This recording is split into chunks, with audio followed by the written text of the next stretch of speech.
نحمدہ ونصلی ونسلم علی رسولہ الکریم اما بعد فاعوذ باللہ من الشیطان الرجیم بسم اللہ الرحمن الرحیم ورفعنا لک ذکرک آمنت باللہ صدق اللہ العظیم وبلغنا رسولہ النبی الکریم الامین ان اللہ وملائکتہ یصلون علی النبی یا ایہا الذین آمنوا صلوا علیہ وسلموا تسلیما الصلاۃ والسلام علیک سیدی یا رسول اللہ وعلی آلک وصحابک سیدی یا حبیب اللہ الصلاۃ والسلام علیک سیدی یا رسول اللہ وعلی آلک وصحابک سیدی یا حبیب اللہ۔ حمد و ثناء اور آقا کریم صلی اللہ علیہ وآلہ وسلم پر ہدیہ درود و شریف پڑھنے کے بعد آپ سب ناظرین کو السلام علیکم ورحمۃ اللہ وبرکاتہ۔ آج یکم رمضان المبارک ہے اور نعمت اسٹوڈیو کی جو ٹیم ہے، یوٹیوب چینل نعمت اسٹوڈیو کی جو ٹیم ہے اور میرے دوست احباب جتنے بھی محبت اور شفقت کرنے والے ہیں، ان سب کی مشاورت سے آج ایک کام شروع کرنے لگے ہیں۔ پہلے ہم محفل نعت کی ویڈیوز اپلوڈ کیا کرتے تھے، نعت کے حوالے سے نقابت اور قوالی اور خصوصاً علماء کرام کے خطاب جو ہیں وہ اپلوڈ کرتے تھے نعمت اسٹوڈیو پہ۔ اور یکم رمضان المبارک آج ہے اور سب دوستوں کی مشاورت سے آج سے ہم قرآن پاک کی آیات مبارکہ کا ترجمہ و تفسیر جو ہے وہ ہم پڑھیں گے اور اپلوڈ کریں گے یوٹیوب چینل نعمت اسٹوڈیو پہ۔ اور آپ احباب کی خدمت میں گزارش ہے کہ آپ احباب ضرور ویڈیوز کو روزانہ کی بیس پہ انشاءاللہ ویڈیو اپلوڈ ہوا کریں گی۔ آپ نے روزانہ ویڈیو کو سننا ہے، دیکھنا ہے اور کمنٹ بھی کرنا ہے، لائک بھی کرنا ہے، شیئر بھی کرنا ہے۔ جن احباب نے سبسکرائب نہیں چینل کیا ان کی خدمت میں گزارش ہے آپ بھی ہمارے چینل کے ممبر بنیے اور روزانہ قرآن مجید کی آیات مبارکہ سنیے، ترجمہ تفسیر ساتھ سنیے گا اور دوستوں کو دعوت دیجیے گا کہ نعمت اسٹوڈیو جو چینل ہے یوٹیوب پہ وہ آپ نے لازمی سبسکرائب کرنا ہے اور روزانہ کی بیس پہ ویڈیو کو سننا ہے اور شیئر کرنا ہے، کمنٹ کرنا ہے۔ آج ہم سورۃ فاتحہ کی جو آیات مبارکہ ہیں ان کا ہم پڑھیں گے اور تفسیر انشاءاللہ سننے کی کوشش کریں گے۔ آج کا پہلا سبق جو ہے وہ سورۃ فاتحہ کا ہے، وہ ہم پڑھنے کی سعادت حاصل کرتے ہیں۔ بسم اللہ الرحمن الرحیم، اللہ کے نام سے شروع جو بہت مہربان رحمت والا ہے۔ بسم اللہ کے نام سے شروع۔ علامہ احمد ساوی رحمۃ اللہ تعالی علیہ فرماتے ہیں قرآن مجید کی ابتدا بسم اللہ سے اس لیے کی گئی تاکہ اللہ تعالیٰ کے بندے اس کی پیروی کرتے ہوئے ہر اچھے کام کی ابتدا بسم اللہ سے کریں، اور حدیث پاک میں بھی اچھے اور اہم کام کی ابتدا بسم اللہ سے کرنے کی ترغیب دی گئی ہے۔ چنانچہ حضرت ابو ہریرہ رضی اللہ تعالی عنہ سے روایت ہے، حضور پرنور صلی اللہ تعالی علیہ وآلہ وسلم نے ارشاد فرمایا، جس اہم کام کی ابتدا بسم اللہ الرحمن الرحیم سے نہ کی گئی تو وہ ادھورا رہ جاتا ہے، لہٰذا تمام مسلمانوں کو چاہیے کہ وہ ہر نیک اور جائز کام کی ابتدا بسم اللہ الرحمن الرحیم سے کریں، اس کام کی بہت برکت ہے۔ الرحمن الرحیم جو بہت مہربان رحمت والا ہے۔ امام فخر الدین رازی رحمۃ اللہ تعالی فرماتے ہیں اللہ تعالیٰ نے اپنی ذات کو رحمان اور رحیم فرمایا تو یہ اس کی شان سے بعید ہے کہ وہ رحم نہ فرمائے۔ مروی ہے کہ ایک سائل نے بلند دروازے کے پاس کھڑے ہو کر کچھ مانگا تو اسے تھوڑا سا دے دیا گیا۔ دوسرے دن وہ ایک کلہاڑا لے کر آیا اور دروازے کو توڑنا شروع کر دیا۔ اس سے کہا گیا کہ تو ایسا کیوں کر رہا ہے؟ اس نے جواب دیا، تو دروازے کو اپنی عطا کے لائق کر یا اپنی عطا کو دروازے کے لائق بنا۔ اے ہمارے اللہ، الحمدللہ رب العالمین، سب خوبیاں اللہ کو جو مالک سارے جہان والوں کا، الحمدللہ، سب تعریفیں اللہ کے لیے ہیں، یعنی ہر طرح کی حمد اور تعریف کا مستحق اللہ تعالیٰ ہے، کیونکہ اللہ تعالیٰ کمال کی تمام صفات کا جامع ہے۔ حمد اور شکر کی تعریف۔ حمد کا معنی ہے کسی کی اختیاری خوبیوں کی بنا پر اس کی تعریف کرنا، اور شکر کی تعریف یہ ہے کہ کسی کے احسان کے مقابلے میں زبان، دل یا اعضاء سے اس کی تعظیم کرنا۔ اور ہم چونکہ اللہ عز و جل کی حمد عام طور پر اس کے احسانات کے پیش نظر کرتے ہیں، اس لیے ہماری یہ حمد شکر بھی ہوتی ہے۔ اللہ تعالیٰ کی حمد و ثنا کرنے کے فضائل۔ احادیث میں اللہ تعالیٰ کی حمد و ثنا کرنے کے بہت فضائل بیان کیے گئے ہیں، ان میں سے 3 فضائل آپ کی پیش خدمت کرتے ہیں۔ حضرت انس بن مالک رضی اللہ تعالی عنہ سے روایت ہے، نبی اکرم صلی اللہ علیہ وآلہ وسلم نے ارشاد فرمایا، اللہ تعالیٰ بندے کی اس بات سے خوش ہوتا ہے کہ وہ کچھ کھائے تو اللہ کی حمد کرے اور کچھ پیے تو اللہ کی حمد کرے۔ حضرت جابر بن عبداللہ رضی اللہ تعالی عنہ سے روایت ہے، حضور پرنور صلی اللہ علیہ وآلہ وسلم نے ارشاد فرمایا، سب سے افضل ذکر لا الہ الا اللہ ہے اور سب سے افضل دعا الحمدللہ ہے۔ حضرت انس بن مالک رضی اللہ تعالی عنہ سے روایت ہے، حضور اقدس صلی اللہ علیہ وآلہ وسلم نے ارشاد فرمایا، جب اللہ تعالیٰ نے اپنے بندوں پر کوئی نعمت نازل فرماتا ہے اور وہ نعمت ملنے پر الحمدللہ کہتا ہے تو یہ حمد اللہ تعالیٰ کے نزدیک اس دی گئی نعمت سے زیادہ افضل ہے۔ حمد سے متعلق شرعی حکم۔ خطبے میں حمد واجب، کھانے کے بعد مستحب، چھینک آنے کے بعد سنت، حرام کام کے بعد حرام، اور بعض صورتوں میں کفر ہے۔ للہ، اللہ کے لیے۔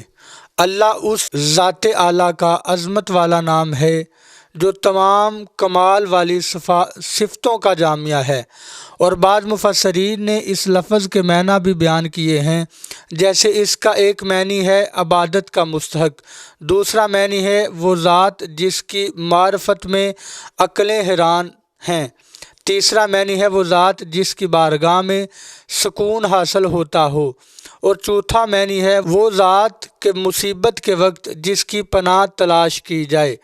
رب العالمین، جو سارے جہان والوں کا مالک ہے۔ لفظ رب کے کئی معنی ہیں، جیسے سید، مالک، معبود، ثابت، مسلح، اور بتدریج مرتبہ کمال تک پہنچانے والا۔ اور اللہ تعالیٰ کے علاوہ ہر موجود چیز کو عالم کہتے ہیں، اور اس میں تمام مخلوقات داخل ہیں۔ آگے چلتے ہیں۔ الرحمن الرحیم، بہت مہربان رحمت والا۔ الرحمن، بہت مہربان۔ رحمان اور رحیم اللہ تعالیٰ کے 2 صفاتی نام ہیں۔ رحمان کا معنی ہے نعمتیں عطا کرنے والی وہ ذات جو بہت زیادہ رحمت فرمائے، اور رحیم کا معنی ہے بہت رحمت فرمانے والا۔ یاد رہے کہ حقیقی طور پر نعمت عطا فرمانے والی ذات اللہ تعالیٰ کی ہے، کہ وہی تنہا ذات ہے جو اپنی رحمت کا بدلہ طلب نہیں فرماتی۔ ہر چھوٹی بڑی ظاہری باطنی جسمانی روحانی دنیاوی اور اخروی نعمت اللہ تعالیٰ ہی عطا فرماتا ہے، اور دنیا میں جس شخص تک جو نعمت پہنچتی ہے وہ اللہ تعالیٰ کی رحمت ہی سے ہے، کیونکہ کسی کے دل میں رحم کا جذبہ پیدا کرنا، رحم کرنے پر قدرت دینا، نعمت کو وجود میں لانا، دوسرے کا اس نعمت سے فائدہ اٹھانا اور فائدہ اٹھانے کے لیے اعضاء کی سلامتی کرنا، یہ سب اللہ تعالیٰ کی طرف سے ہی ہے۔ اللہ تعالیٰ کی وسیع رحمت دیکھ کر گناہوں پر بے باک نہیں ہونا چاہیے۔ ابو عبداللہ بن محمد احمد قرطبی رحمۃ اللہ تعالیٰ علیہ فرماتے ہیں، اللہ تعالیٰ نے رب العالمین کے بعد اپنے دو اوصاف رحمان اور رحیم بیان فرمائے۔ اس کی وجہ یہ ہے کہ اللہ تعالیٰ نے فرمایا کہ وہ رب العالمین ہے، تو اس سے سننے اور پڑھنے والے کے دل میں اللہ تعالیٰ کی عظمت کی وجہ سے اس کا خوف پیدا ہو۔ تو اس کے ساتھ ہی اللہ تعالیٰ کے دو اوصاف رحمان اور رحیم ذکر کر دیے گئے، جس کے ضمن میں اللہ تعالیٰ کی اطاعت کرنے کی ترغیب ہے۔ یوں ترغیب اور ترغیب دونوں کا بیان ہو گیا تاکہ بندہ اللہ تعالیٰ کی اطاعت کرنے کی طرف اچھی طرح راغب ہو اور اس کی نافرمانی کرنے سے رکنے کی خوب کوشش کرے۔ قرآن مجید فرقان حمید میں اور مقامات پر اللہ تعالیٰ کی رحمت اور اس کے عذاب دونوں کو واضح طور پر ایک ساتھ ذکر کیا گیا۔ چنانچہ اللہ تعالیٰ ارشاد فرماتا ہے، میرے بندوں کو خبر دو کہ بے شک میں ہی بخشنے والا مہربان ہوں اور بے شک میرا ہی عذاب دردناک عذاب ہے۔ اور ارشاد فرمایا، گناہ بخشنے والا اور توبہ قبول کرنے والا، سخت عذاب دینے والا، بڑے انعام عطا فرمانے والا، اس کے سوا کوئی معبود نہیں، اس کی طرف پھرنا ہے۔ نیز حضرت ابو ہریرہ رضی اللہ تعالی عنہ سے روایت ہے، رسول اللہ صلی اللہ علیہ وآلہ وسلم نے ارشاد فرمایا، اگر مومن جان لیتا کہ اللہ تعالیٰ کے پاس کتنا عذاب ہے تو کوئی بھی اس کی جنت کی امید نہ رکھتا، اور اگر کافر جان لیتا کہ اللہ تعالیٰ کے پاس کتنی رحمت ہے تو اس کی جنت سے کوئی نا امید نہ ہوتا۔ کسی کو رحمان اور رحیم کہنے کے بارے میں شرعی حکم، اللہ تعالیٰ کے علاوہ کسی اور کو رحمان کہنا جائز نہیں۔ سماعت کیجیے گا کہ اللہ تعالیٰ کے علاوہ کسی کو رحمان کہنا جائز نہیں، جبکہ رحیم کہا جا سکتا ہے۔ رحمان کہنا جائز نہیں اور رحیم کہا جا سکتا ہے، جیسے قرآن مجید فرقان حمید میں اللہ تعالیٰ نے اپنے حبیب صلی اللہ علیہ وآلہ کے بارے میں قرآن مجید فرقان حمید میں اللہ تعالیٰ نے اپنے محبوب دانائے غیوب حضرت محمد صلی اللہ علیہ وآلہ وسلم کو بھی رحیم کہہ کر ارشاد فرمایا۔ چنانچہ ارشاد باری تعالیٰ ہے، لَقَدْ جَاءَكُمْ رَسُولٌ مِّنْ أَنفُسِكُمْ عَزِيزٌ عَلَيْهِ مَا عَنِتُّمْ حَرِيصٌ عَلَيْكُمْ بِالْمُؤْمِنِينَ رَءُوفٌ رَحِيمٌ۔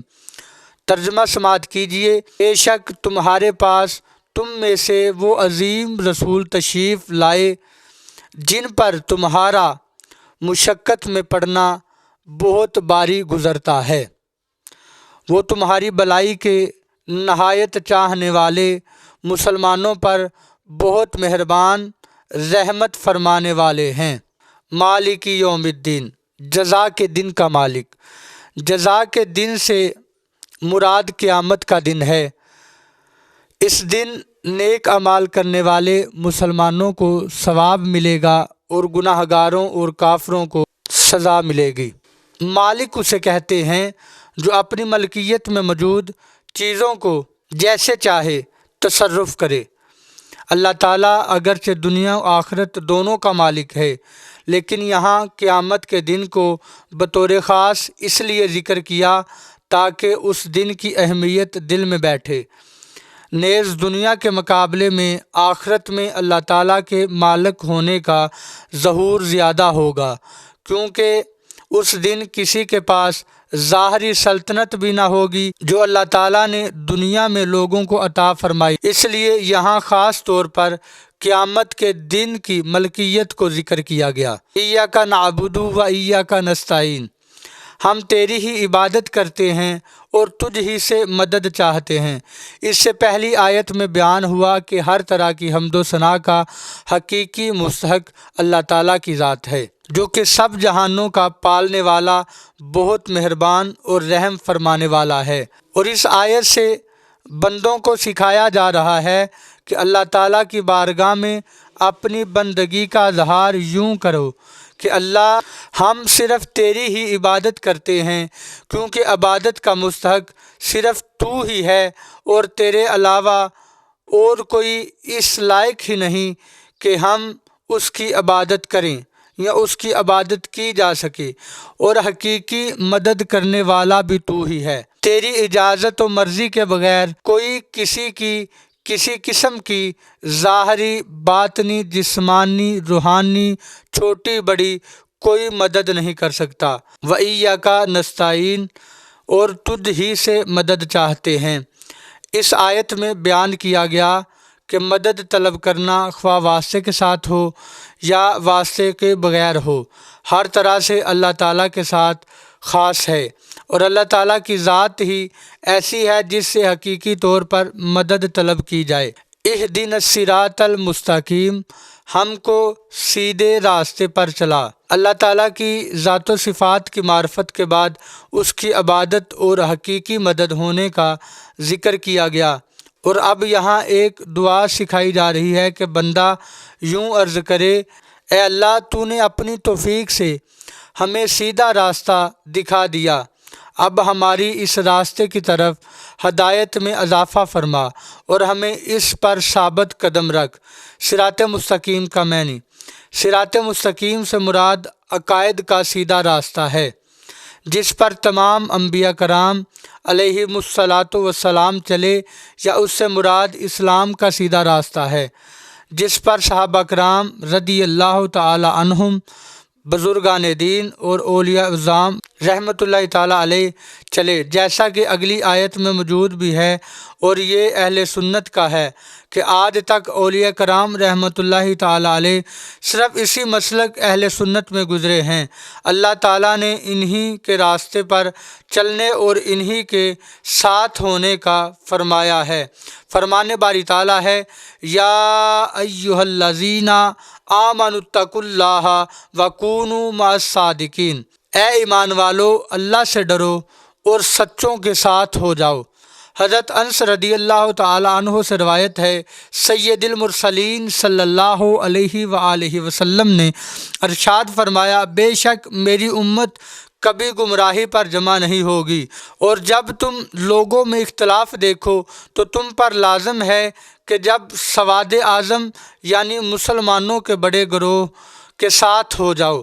حضرت عبداللہ بن عمر رضی اللہ تعالی عنہ سے روایت ہے، نبی اکرم صلی اللہ علیہ وآلہ وسلم نے ارشاد فرمایا: بنی اسرائیل 72 فرقوں میں تقسیم ہو گئے تھے، اور میری امت 73 فرقوں میں تقسیم ہو جائے گی، ان میں سے ایک کے علاوہ سب جہنم میں جائیں گے۔ صحابہ کرام رضی اللہ تعالی عنہم سے عرض کی: یا رسول اللہ صلی اللہ علیہ وآلہ وسلم، نجات پانے والا فرقہ کون سا ہے؟ تو نبی اکرم صلی اللہ علیہ وآلہ وسلم نے ارشاد فرمایا: وہ اس طریقے پر ہوں گے جس پر میں اور میرے صحابہ ہوں گے۔ صراط الذین انعمت علیہم، ان لوگوں کا راستہ جن پر تو نے احسان کیا۔ صراط مستقیم سے مراد ان لوگوں کا راستہ ہے جن پر اللہ تعالیٰ نے احسان و انعام فرمایا، جن لوگوں پر اللہ تعالیٰ نے اپنا فضل و احسان فرمایا، ان کے بارے میں ارشاد فرماتا ہے: اور جو اللہ اور رسول کی اطاعت کرے، اور وہ ان لوگوں کے ساتھ ہوں گے جن پر اللہ نے فضل کیا، یعنی انبیاء اور صدیقین اور شہداء اور صالحین، اور یہ کتنے اچھے ساتھی ہیں۔ صراط الذین انعمت علیہم سے معلوم ہونے والے مسائل۔ اس آیت سے 2 باتیں معلوم ہوئیں۔ پہلی، جن امور پر بزرگان دین کا عمل رہا وہ صراط مستقیم میں داخل ہیں۔ امام فخر الدین رازی رحمۃ اللہ تعالی علیہ فرماتے ہیں کہ بعض مفسرین نے فرمایا ہے کہ اہدنا الصراط المستقیم کے بعد صراط الذین انعمت علیہم کو ذکر کرنا اس بات کی دلیل ہے کہ مرید ہدایت اور مکاشفہ کے مقامات تک اسی صورت پہنچ سکتا ہے جب وہ کسی ایسے کامل پیر کی پیروی کرے جو درست راستے کی طرف اس کی رہنمائی کرے، غلطیوں اور گمراہیوں کی جگہ سے اسے بچائے، کیونکہ اکثر لوگوں پر نقص غالب ہے اور اس کی عقلیں حق کو سمجھنے، صحیح اور غلط میں امتیاز کرنے سے قاصر ہیں۔ تو ایک ایسے کامل شخص کا ہونا ضروری ہے جس کی ناقص شخص پیروی کرے، یہاں تک کہ اس کامل شخص کی عقل کے نور سے اس ناقص شخص کی عقل بھی مضبوط ہو جائے، تو اسی صورت میں وہ سعادتوں کے درجات اور کمالات کی بلندیوں تک پہنچ سکتا ہے۔ غیر المغضوب علیہم ولا الضالین، نہ کہ ان کا راستہ جن پر غضب ہوا اور نہ بہکے ہوئوں کا۔ جن پر اللہ تعالیٰ کا غضب ہوا ان سے مراد یہودی اور بہکے ہوئوں سے مراد عیسائی ہیں، جیسا کہ ترمذی شریف جلد نمبر 4 صفحہ 444 حدیث نمبر 2964 میں امام فخر الدین رازی رحمۃ اللہ تعالیٰ نے یہ بھی لکھا ہے کہ جن پر غضب ہوا ان سے مراد بد عمل ہیں اور بہکے ہوئوں سے مراد بد عقیدہ لوگ ہیں۔ ہر مسلمان کو چاہیے کہ وہ عقائد، اعمال، سیرت، صورت ہر اعتبار سے یہودیوں، عیسائیوں اور تمام کفار سے الگ رہے، نہ ان کے طور طریقے اپنائے اور نہ ہی ان کے رسم و رواج اور فیشن اختیار کرے، اور ان کی دوستیوں اور صحبتوں سے دور رہتے ہوئے اپنے آپ کو قرآن و سنت کے سانچے میں ڈالنے میں ہی اپنے لیے دونوں جہاں کی سعادت تصور کرے۔ آج ہم نے سورہ فاتحہ کی تفسیر اور ترجمہ پڑھنے کی سعادت حاصل کی ہے۔ یہ ہمارا پہلا کام ہے کہ ہم بول کے کیمرے کے سامنے آپ تک یہ ترجمہ و تفسیر لانے کی کوشش کر رہے ہیں۔ یقیناً انداز میں بیان کرنے میں بھی کوئی غلطی ہوئی ہوگی اور پڑھنے میں بھی کوئی غلطی ہوئی ہوگی، تو آپ سب احباب جو سننے والے ہیں ان کی خدمت میں گزارش ہے کہ غلطیوں کو غلطی سمجھ کر معاف فرمائیے، اصلاح کرنے کی کوشش کیجیے، نہ کہ تنقید کریں۔ اصلاح کر کے آپ ہمارے حوصلوں کو مزید بلند کر سکتے ہیں، تنقید کر کے ہمارے حوصلوں کو پست کر سکتے ہیں۔ صرف اور صرف ہمارا مقصد آپ تک کوئی شرعی مسائل اور قرآن مجید کا ترجمہ و تفسیر لے کے آنا ہے، جس سے ہماری بھی جو بخشش ہو سکے، ہمیں بھی کوئی نیکی کا کام کرنے کی ترغیب آ سکے اور آپ کو بھی سن کے اس پر عمل کرنے کی کوشش کی جا سکے۔ تو آپ احباب کی خدمت میں گزارش ہے کہ آپ نعمت اسٹوڈیو یوٹیوب چینل کو آپ سبسکرائب بھی کریں، کمنٹ بھی کریں، ویڈیوز کو لائک بھی کریں، اپنے دوستوں کو بھی آگاہ کریں کہ نعمت اسٹوڈیو یوٹیوب چینل کو سبسکرائب کریں، اور ویڈیوز جو روزانہ بیس کی بنیاد پر ہم اپلوڈ کیا کریں گے آپ سماعت کرنے کی کوشش کیجیے گا۔ اللہ آپ کا اور ہمارا حامی و ناصر ہو۔ السلام علیکم ورحمۃ اللہ وبرکاتہ۔